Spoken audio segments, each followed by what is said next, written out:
familiar. So if you don't know by now, then you should probably get familiar. Hello. I myself can honestly not believe to say that, but it's once again yours truly, Malte, better known as AlephYa2. I'm here with an updated build of my Cold Wave Monarch deck list from the last GFC 12 that got me to second place. What instantly comes to mind is that I'm this time playing even more monsters with 24 instead of the last time 21.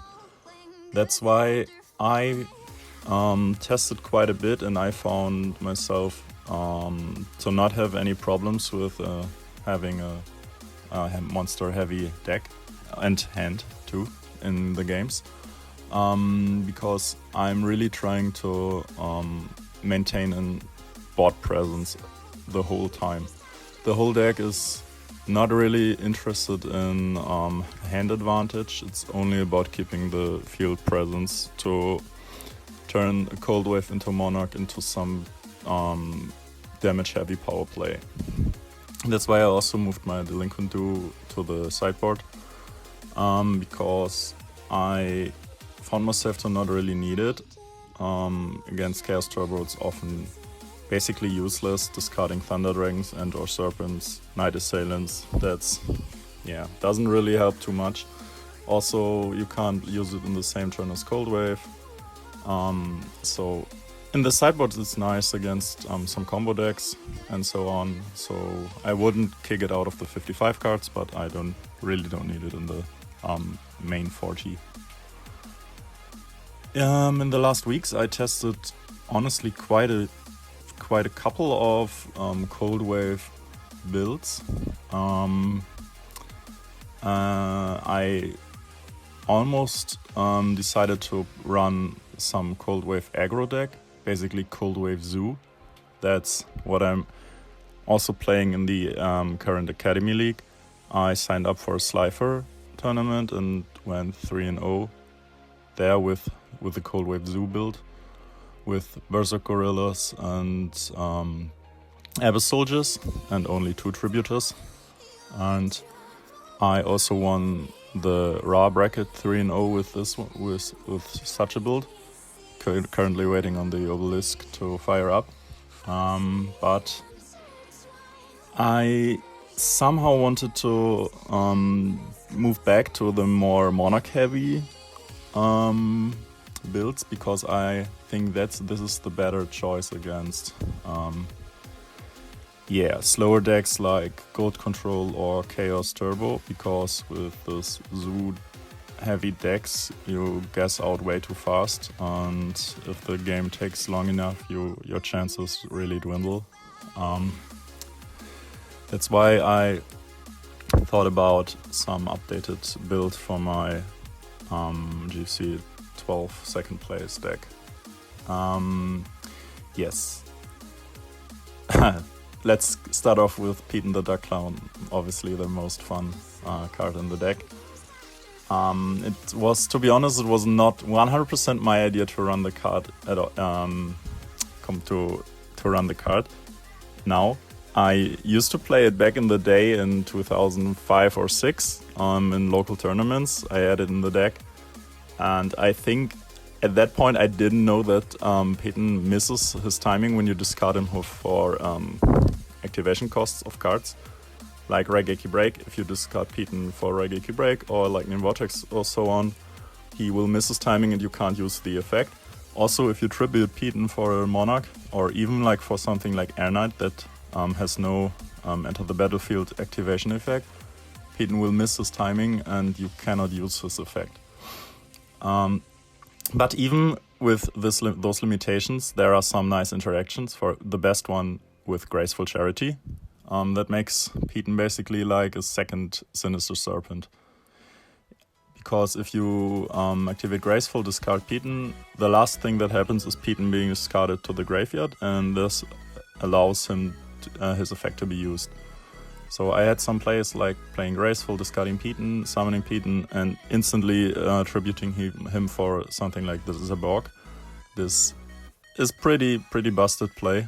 Also, he's like a second Gravekeeper Spy, kind of, which means he will wall fast decks like warrior decks long enough for me to get out a Tributor and crush the back row or the monster lineup of my opponents. I'm playing the Shining Angels to fulfill even more of a similar role, like basically creating the perfect defense against fast decks. 3 Spies, 3 Pitons, and 3 Shining Angels is like the perfect defense. Buys you a lot of time against fast decks, and it's very stable. Hey there wonderful people, I'm so sorry to interrupt the video of this amazing deck profile, but I quickly need to give a shout out to my sponsor. You probably guessed it, it's Raid Shadow Legends.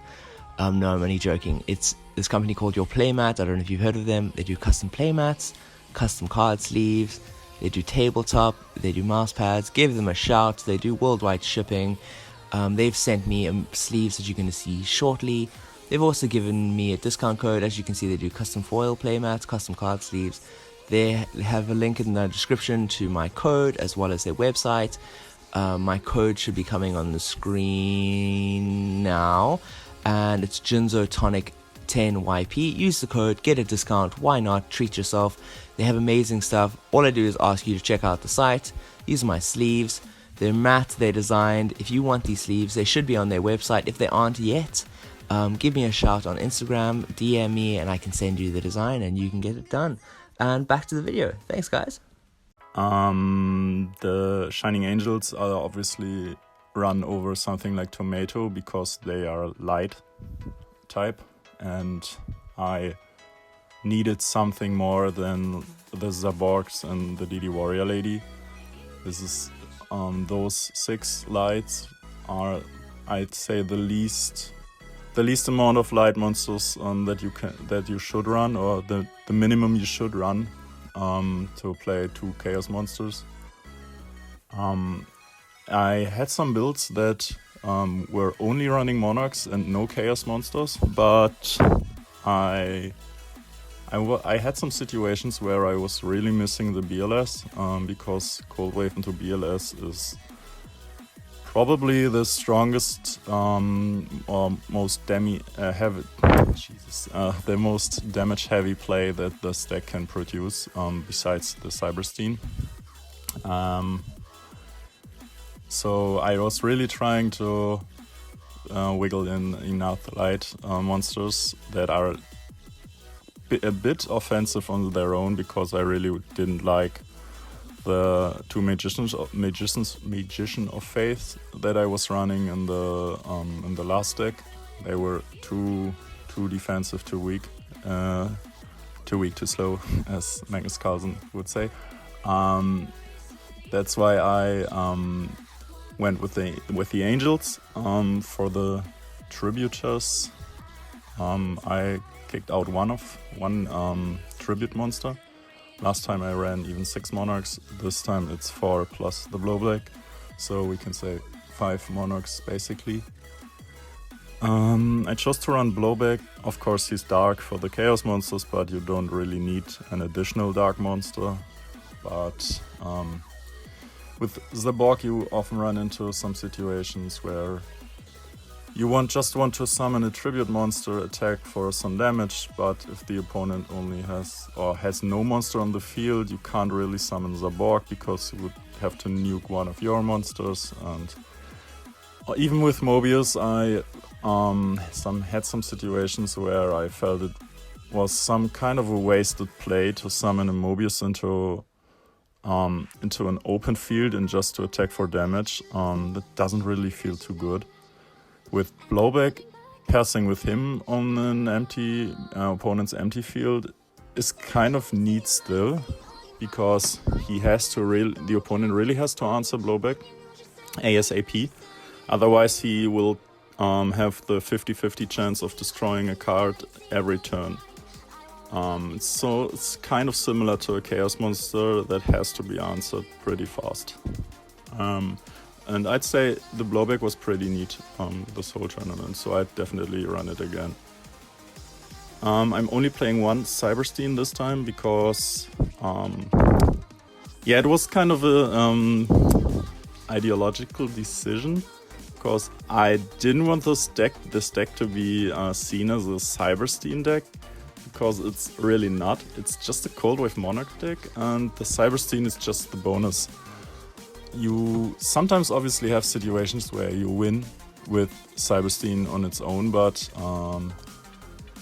drawing him a bit later when you're like at 4000 life or so feels really shitty, and he's just a win more card that I would never kick out completely, but for this tournament I think one copy was enough, since I also have the Chaos Monsters that fulfill a similar role as the Gatling Dragon that I often summon with Cyberstein, so one was really neat.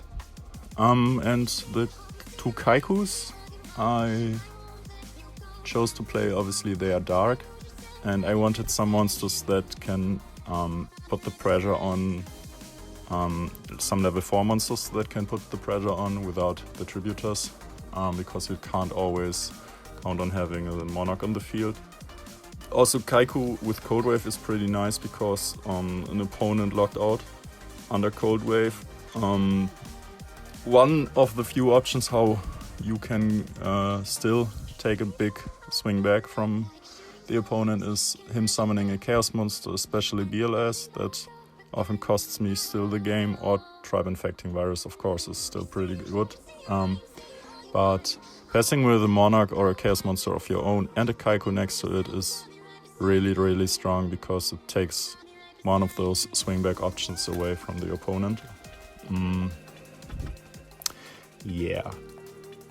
Then my sideboard, the two Asura Priests are there for goat control, scapegoat heavy decks, because that's one possibility how to get countered pretty bad is if you activate Cold Wave and the opponent chains Scapegoat. That's not the end of the world, but it's kind of bad because you will take the two created turns, or the 1.5 created turns with Cold Wave to get rid of the tokens and not swing for damage, and yeah, that's definitely an issue. So Azura Priest is pretty nice here. Jinzo, obviously staple in the board. I like to, against warrior decks or something like that, I like to take out one Zaborg and switch him with Jinzo, because the Zaborg is kind of win more to me, because brain control into Zaborg, the opponent needs 2 monsters on the field for that to be a nice play, and warrior often pressures you only with 1. Yeah, as I said, brain control against warrior, I like to switch in the second brain control, because brain controlling one of their monsters, just attacking, poking them, and main phase 2 tributing it for the sideboarded Jinzo or Mobius or something like that is feels like almost having won the game, to be honest. Decree. Can't say that enough. Running Decree in the main, not in the main, in the board is almost a must to me, especially in such a deck that is running little traps on its own. I had quite a few games that I just won because of Decree. When I side in the 3 Decrees, I like to take out one of the Cold Waves though, because 3 Decrees and 3 Cold Waves is really, that's too much, and you often have redundant copies in hand, and they also won't help you against warrior alone. You still need monsters, because obviously warrior can still just run you over if you're only trying to react to their whole trap lineup, but don't do anything against the monsters. That's kind of a tricky situation, but Decree is still super good, super good card. Yeah, the one Scapegoat yeah, I'd also like to board in the one scapegoat against warrior because, as I said, you still need some kind of defense, otherwise you're just getting run over too fast. Yes, that's it once again for me. For the shoutouts, no real shoutouts this time, but thanks to goatformat.com for creating and holding those events. Really like playing it, playing creative stuff, having the opportunity to play, and obviously also thanks to Dale for sponsoring the prize pool and creating the huge turnout. Really enjoyed it. Over and out. We'll be right